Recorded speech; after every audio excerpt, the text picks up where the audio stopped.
For almost 1,000 years, the chief creative force in Western civilization was Christianity. Then, early in the 18th century, it suddenly declined. In intellectual society, it practically disappeared. Of course, it left a vacuum. People couldn't get on without a belief in something outside themselves. And during the next 100 years, they concocted a new belief, which, however irrational it may seem to us, has added a good deal to our civilization. A belief in the divinity of nature. Well, it's said that one can attach 52 different meanings to the word nature. In the early 18th century, it had come to mean little more than common sense, as when in conversation we say, but naturally. But the evidences of divine power which took the place of Christianity were manifestations of what we still mean by nature, those parts of the visible world which were not created by man and can be perceived through the senses. Now, this particular change in the direction of the human mind was very largely achieved in England. And I suppose it's no accident that England was the first country in which the Christian faith had collapsed. In about 1730, the French philosopher Montesquieu noted, "There is no religion in England. If anyone mentions religion, people begin to laugh." Montesquieu saw only the ruins of religion, and although he was a very intelligent man, he couldn't have foreseen that these ruins were part of the subtle way in which faith in divine power was to trickle back into the Western European mind.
The ruins of the age of faith had become a part of nature, or rather they had become a sort of lead-in to nature through sentiment and memory. They helped to evoke that curious frame of mind which, in the early 18th century, was the usual prelude to the enjoyment of natural beauty, a gentle melancholy. Beautiful poetry was inspired by that mood. Listen to Collins's Ode to Evening. Then lead, calm votaress, where some sheety lake cheers the lone heath, or some time-hallowed pile, or upland fallows grey, reflect its last cool gleam. Or if chill blustering winds or driving rain prevent my willing feet, be mine the hut that from the mountain's side views wilds and swelling floods, and hamlets brown and dim-discovered spires, and hears their simple bell, and marks o'er all thy dewy fingers draw the gradual dusky veil. Very beautiful, but not very like nature, any more than were the pictures of Gainsborough and Cousins which accompanied it. The author of that poem, William Collins, isn't a familiar name outside England, and the same is true of all the 18th century English nature poets, even James Thomson, who was in his day the most famous poet in Europe.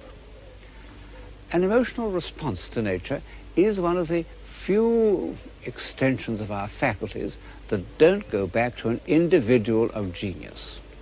It first appears in minor poets and provincial painters, and even in fashions.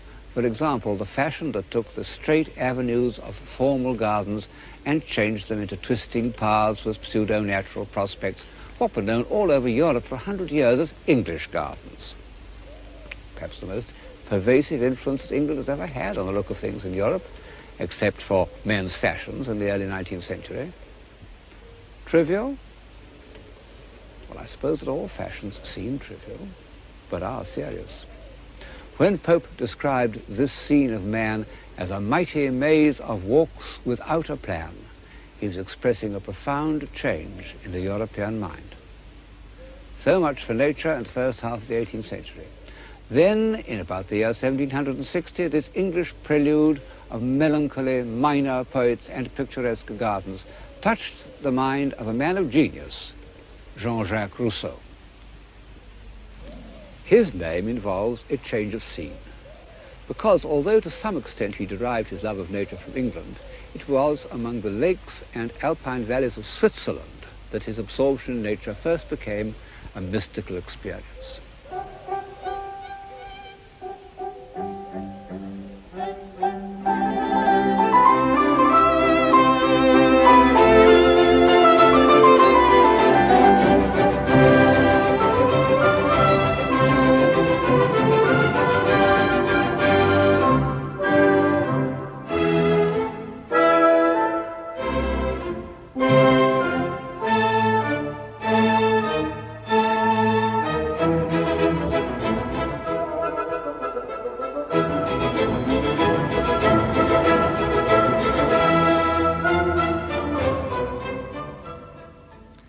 For over 2,000 years, mountains have been considered simply a nuisance, unproductive, obstacle to communication, the refuge of bandits and heretics.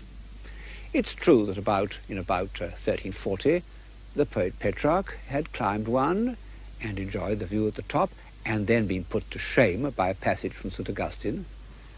And at the beginning of the 16th century, Leonardo da Vinci had wandered about in the Alps, ostensibly to study botany and geology, but his landscape background showed that he was moved by what he saw.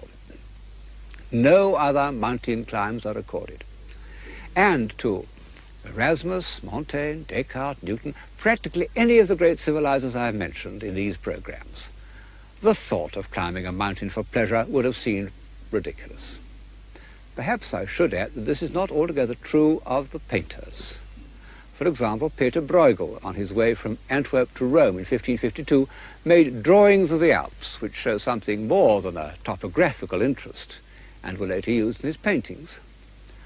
However, the fact remains that when an ordinary traveller of the 16th and 17th centuries crossed the Alps, it never occurred to him to admire the scenery, until the year 1739, when the poet Thomas Gray, visiting the Grand Chartreuse, wrote in a letter, "Not a precipice, not a torrent, not a cliff, but is pregnant with religion and poetry."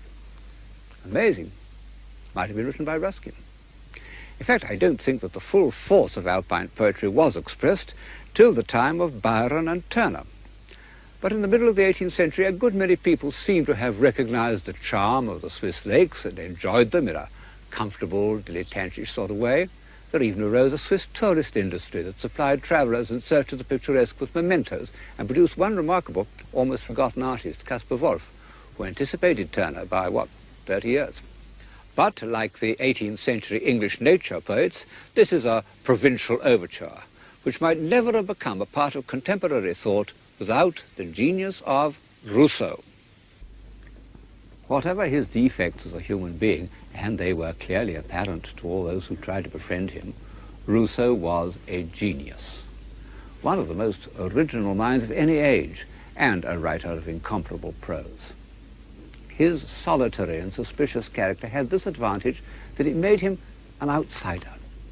He didn't care what he said. As a result, he was persecuted. For half his life, he was hounded out of one country after another. In 1765, he seemed safely established in a small principality, Moutier, but the local parsons stirred up the people against him, and they stoned him. They broke his windows. He took refuge on this island in the Lake of Bienne. And there he had an experience so intense that one could almost say it caused a revolution in human feeling. In listening to the flux and reflux of these waves, he tells us, he became completely at one with nature.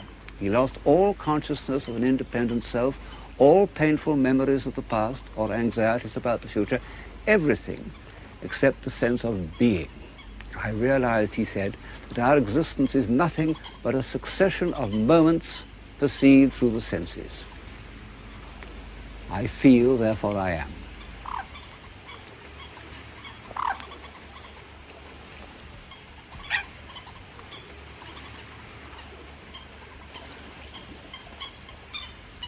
A curious discovery to have been made in the middle of the Age of Reason, but a few years earlier the Scottish philosopher Hume had reached the same conclusion by logical means. It was an intellectual time bomb which, after sizzling away for almost 200 years, has only just gone off. Whether to the advantage of civilization now seems rather doubtful. It had a certain effect in the 18th century and became part of the new cult of sensibility. But no one seems to have realized how far abandonment to sensation might take us, or what a questionable divinity nature might prove to be. No one except the Marquis de Sade, who saw through the new god or goddess from the start. Nature averse to crime, he said.